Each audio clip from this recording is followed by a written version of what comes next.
And now we welcome the Reverend Sam Schaal. Good morning, Pathways. Good morning. Nice to be back with you again.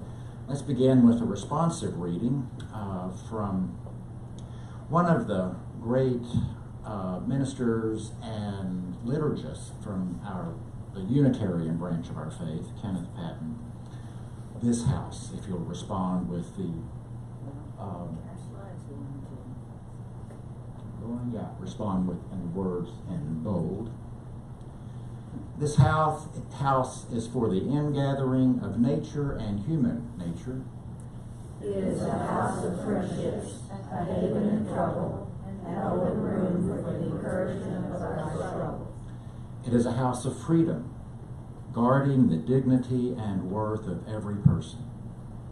It offers a platform for the free voice, for declaring both in times of security and danger the full and undivided conflict of opinion. It is a house of truth-seeking, where scientists can encourage devotion to their quest, where mystics can abide in the community of searchers. It is a house of art, adorning celebrations with melodies and memories. It is a house of prophecy, outrunning times past and times present in visions of growth and progress. This house is the cradle for our dreams, the workshop of our common endeavors. This house is a cradle for our dreams. Houses. I'm a fan of the architecture of Frank Lloyd Wright. I noticed this morning on your website you've got a click for famous Unitarian Universalist, and of the many names, and there were some names on there I didn't know were famous. That was quite interesting. There is, of course, a picture of Frank Lloyd Wright, America's greatest architect, or so he said. Indeed, his personal public relations, shall we say, matched his genius, which is clear. He really was probably America's, if not the world's, greatest architect. He did come from a significant line of Unitarians on his mother's side of the family. His uncle, Jenkins Lloyd Jones, you hear the Lloyd in there, that was his mother's name, was a Unitarian evangelist in the days when we had that name in the early to mid 19th century, who set up many congregations in the upper Midwest that still thrive today. Of all the marvelous structures, both houses and buildings and public buildings and business commercial buildings he built, there are two Unitarian Universalist churches in his portfolio.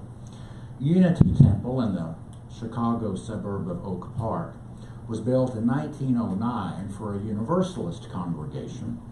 It's a particularly historic building, noted as one of the first buildings in American architecture that used precast concrete, a very simple, mundane, and humble building material that he designed into exquisite form.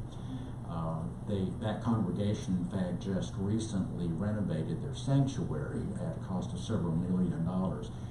And some gorgeous pictures are on the internet if you want to look at them. And then later in his career, in 1951, he designed the Unitarian Meeting House in Madison, Wisconsin. Also a famous building because of its triangular design in the sanctuary with remarkable windows behind the pulpit, extending toward the street in a metaphor in glass of either the prow of a ship or of praying hands. That congregation has thrived in recent generations, and actually their significant sanctuary is far too small to house their congregation, and they added on a new one at the back of the property. Frank Lloyd Wright himself was a member of that congregation. Well, in the 1950s, Mr. Wright, very late in his career, very elderly, was interviewed on television by a very young Mike Wallace, those of you of a certain age who remember him, as I do. Wallace asked him on television, black and white television, of course, in those days, "What is your religion?" And while we may have wished that Wright would have said something about his native Unitarianism. In that interview, Wright answers, "I attend the greatest of all churches, nature. I put a capital N on nature and call it my church." Well, indeed, the distinctive element in Wright's architecture, which is known often as organic architecture, was its focus on nature. It is said of his homes and buildings that they frequently look as if they grew there and were not built there. They were so endemic of the surrounding materials. And nature is, after all, a great source of inspiration and of spirit and of religion. In fact, we ourselves, in quite a basic and biological way, come from nature and are a part of nature. And so experiencing nature is indeed a religious experience, but nature is not church. Many things can inspire us, can fortify us, and can draw up in us religious feelings, certainly, but these various things do not constitute the sometimes interesting and strange institution that we know as church in its various forms. Church, it has been said, is a human organization with divine aspirations. An old joke among Unitarian Universalists, if somebody is quizzing us on what we're all about, and they may say they don't believe in organized religion, it's easy for us to say, well, you'll love the UUs because, we're sort of free and sort of do our own thing and all that. But it's a nice joke and it's funny, but the reality is, of course, we're organized. We have to be organized, and in fact, we're organized in a specific way with congregational governance. Last time I was here several months ago, we talked about covenant, which is the foundation of that. But any of you, I'm sure many of you, and likely most of you, are engaged in some leadership volunteer capacity with this congregation, so you know very well what it takes to put on a common ground worship or any other of the numerous activities you are doing. You have to be organized, mindful, and visionary to function as church. Another famous person born into the faith, again on the Unitarian side, and I didn't look this morning to see if he is on your website. He probably isn't. Is the poet T.S. Eliot, and he probably isn't because if you know anything about Eliot and his career, he renounced both his American citizenship as well as his Unitarian faith, becoming a subject of Britain and taking up Anglicanism. We don't talk about him much anymore, but the reality is he grew up in a Unitarian church. His grandfather, T.S. Eliot, planted the first Unitarian church west of the Mississippi in the early 1830s, which is now known as First Unitarian Church of St. Louis. Eliot also was the founder of Washington University in that city.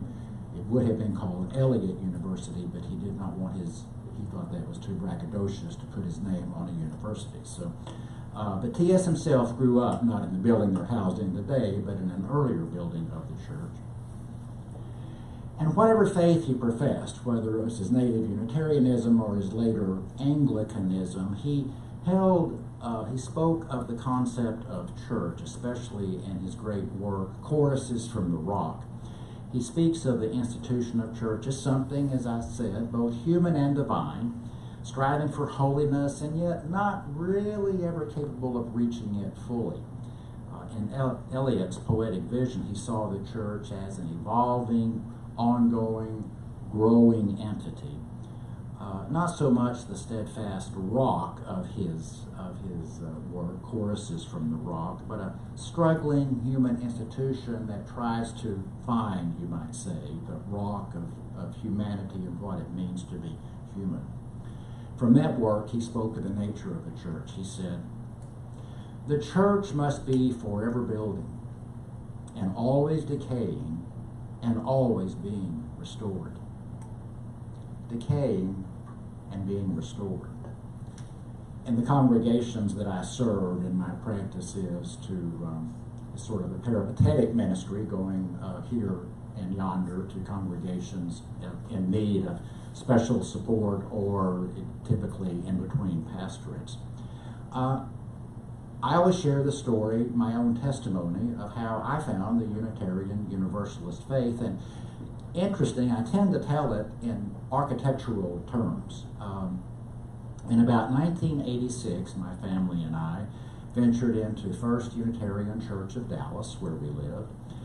And when I recall those early days, I speak of walking into the building. And of course, our memories often tend to be rather romantic and rose-colored, you know, if you will, and perhaps they are in my case. But if you've ever been in the building at First Unitarian Church and going into the sanctuary, it employs a typical mid-century modern motif. You walk in through the narthex, that's the fancy church word for entry or hallway. And in that building, typical of modern buildings, it's a narrow hallway, the ceilings are low, it's rather dark. And you turn the corner to go into to the entry before the door, and the ceiling is noticeably lower, but so low that exceptionally tall people in that congregation, typically very tall men, might have to stoop a little bit. And so you begin to feel scrunched in. You're coming from the brightness of the world into this dark and maybe a little shadowy place, feeling hemmed in and minimized. And then you walk into the sanctuary. If you've been in their sanctuary, I describe it as a huge burst of space and light. It's a big box that's about 2 stories tall.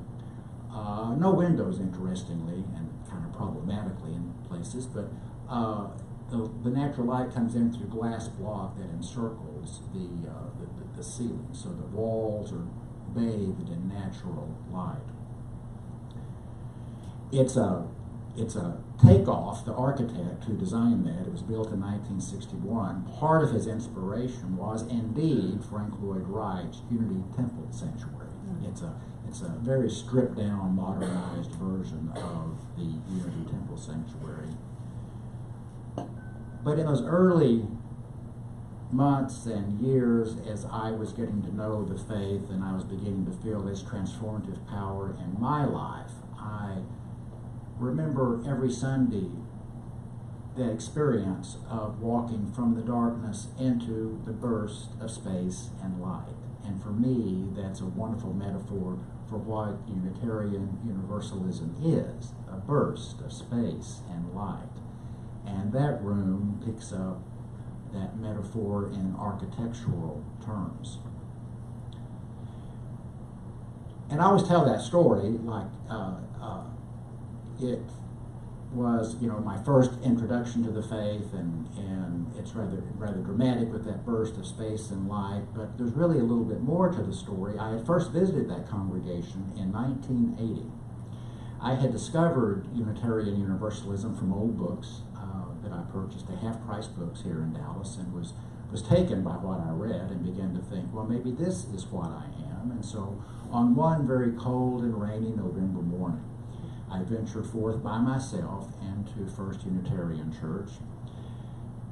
It was a cloudy, rainy day, as I noted. It was dark outside, and the sanctuary, not being bathed in natural light that day, seemed, as I recall, rather dark. It's a large room. It seats, I forget exactly how many, maybe 300, 350, I'm not sure. And in that day, it was very sparsely attended. I don't know how many were in the room, maybe 50 people-ish, as I recall. There was not a minister there that day. There was a member of the church reading a sermon from another Unitarian Universalist minister somewhere, and she read it rather unemotionally, and the energy was so low in the room because the people are so spread out, in your own worship. If you've got to have a certain number of people in the space to get the energy going. And it was overall very less than inspiring. But I held forth. I went to coffee hour afterward, wanting to know more about these Unitarian Universalists, and so I held my cup of coffee. And as I recall it, and this could be wrong, no one talked to me. Now, maybe someone did. Surely someone did. But I just remember that, it wasn't a very friendly place at the time. And so I left thinking, well, if this is what Unitarian Universalism is, it's not for me. And I stayed away for 6 years, maintaining, however, my curiosity about the faith. And so in 1986, with family in tow, we tried it again. And then it was different. The church was larger, it was active, they had a minister, things were happening there. It was more warm and welcoming, and we stuck. I stayed there, I became a member, and obviously I eventually went into the faith professionally. It has, from those days, grown tremendously. Now, First Church Dallas is one of our larger congregations, a little over 1,000 members. And I know from my experience that such growth comes after a lot of hard work from both professionals and especially volunteers, and perhaps a little bit of luck in getting it just right, getting the culture and the DNA and the warm and welcoming environment just right. It also taught me about the cycles of church life, that churches, religious communities, go through cycles of life, not unlike individuals. We go through ups and we go through downs. The church must be forever building and always decaying and always being restored. But is the church building the church? Or is the church something else? You may remember the children's hand game of here is the church, here is the steeple, open the doors, and there are the people. It's a very elementary definition of church, but it's spot on, especially in our own congregationally governed tradition. That is to say, behind that simple child's hand game, there's some awfully good ecclesiology going on. Ecclesiology is the fancy word for the theology or the philosophy of church. A church's ecclesiology says something about how it's gathered, how it's maintained, how it's run, sources of power for the administration of that faith tradition, its relationship to other churches of the tradition, and so forth. Unitarian Universalist ecclesiology is borrowed from the Unitarian side of our faith, which was an American experience, the liberal expression of the historic congregational churches of the United States. Congregationalism, if they know their history well, call their church buildings meeting houses. And again, Wright's church building in Madison, Wisconsin was called a meeting house. They maintained that sort of congregational feel.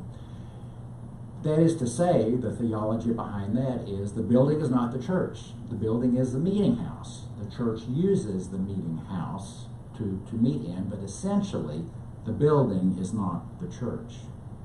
The church is the people and the culture they create, a culture of ideals, a vision of mission in which individuals come, share, serve, give, receive from each other, and create, in the words of Martin Luther King, beloved community. The church building is an expression of the church, but not the church. Now, I know that you are not literally building a church. I know you are concerned with expanding the building because your physical space has gotten too small, and that's a good problem to have. And I know, of course, you're leasing this space.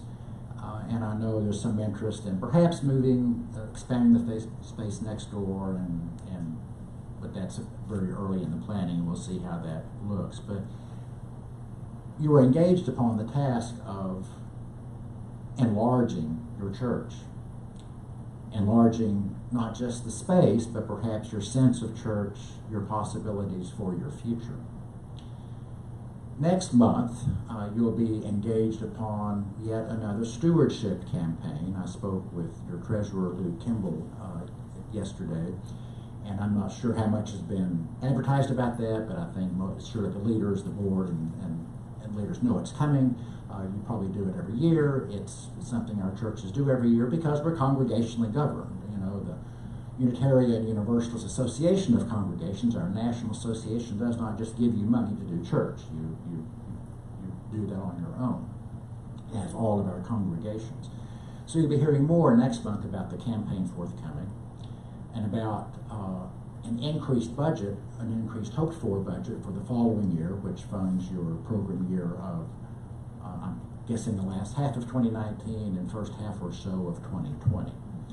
Luke said that the theme for the next campaign, he's given me permission to say this, is Vision 2020, since the budget will go into that year. It's a great theme, suggesting a year of clarity and focus and vision to move forward with confidence and vigor.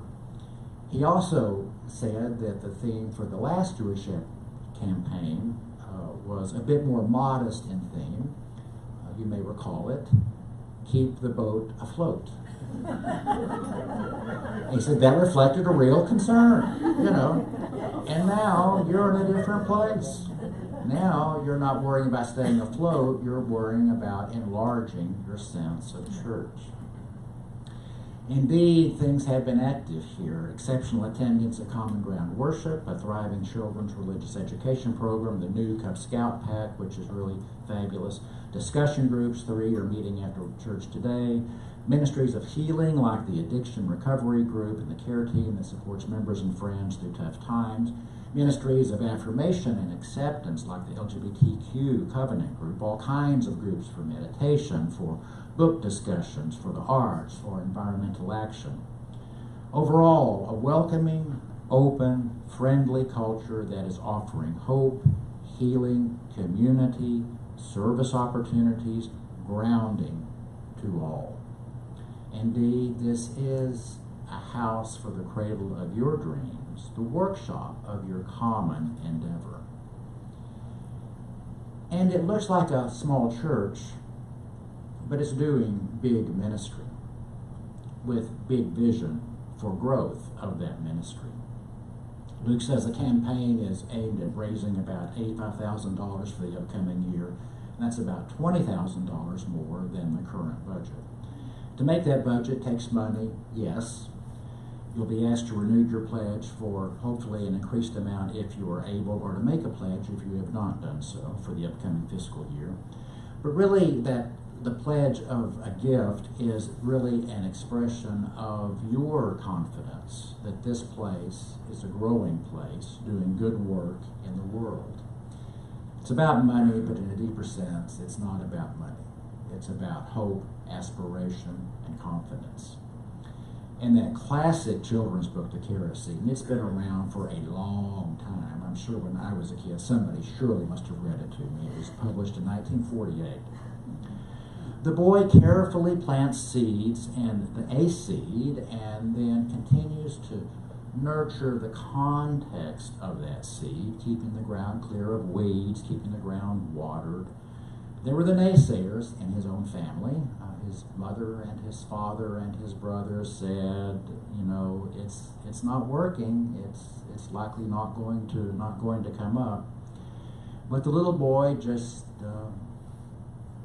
continued to do his work with the confidence that it would work. And then one day, a carrot pops up, and it apparently is so big it takes a wheelbarrow for him to remove the carrot. Just as the story says, just as the little boy knew it would. Making a commitment to a growing congregation is like planting a seed and knowing that it will produce. The church word for that knowing is a very common word, faith. Sometimes knowing even beyond the evidence of knowing, faith. You are now planting seeds for the future of this congregation and its ministries. The Christian scriptures from the New Testament Gospel of Mark has a beautiful and poetic, and you've heard this,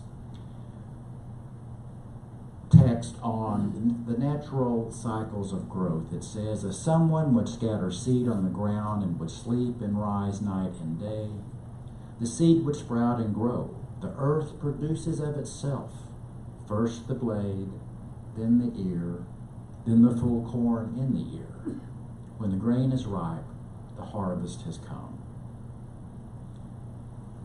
It's a natural, organic cycle that needs human tenderness and nurturance and care. Church needs your vision and your work, and yet the growth and the benefits, the harvest, say, from church is always a little bit beyond your own management, and it happens when the weather is right, when the soil is right, when all the elements are right, and it seems that right now in the life of Pathways congregation, all that is right and ready to move forward. The church must be forever building and forever decaying and always, always being restored. The church must be forever building because we want Unitarian Universalism to be greater and more powerful in the world. There are people out there here in this part of the Dallas-Fort Worth Metroplex as well as throughout the country that need a place like this and have yet to find it. And if truth be told, you are building the congregation not for yourselves. You are building for the congregation for those who have yet to find their way here and need to be here. For it turns out, mirroring ancient wisdom, the church is not for us. We are building a church that we constantly give away. You can't really have something until you give it away. You here at Pathways know so well, as in so many of our congregations, that we are preparing a place for people who will continue that great religious experiment of people living in covenant and not creed, of people living in free religious community. You are now building a new way to be church, charting new paths. Planted in the fertile ground of your dreams, nurtured by the light of our faith, and watered by your commitment, your church will continue to flourish. There's nothing magical about it. Its natural process is mindfully applied with vision, hope, and courage as you await the harvest. It will be a church always expressing itself in a new way to meet the changing needs of our hurting world. Planted in freedom, with love as the seed. May it be so in your next stewardship campaign and forever. Amen. Blessed be.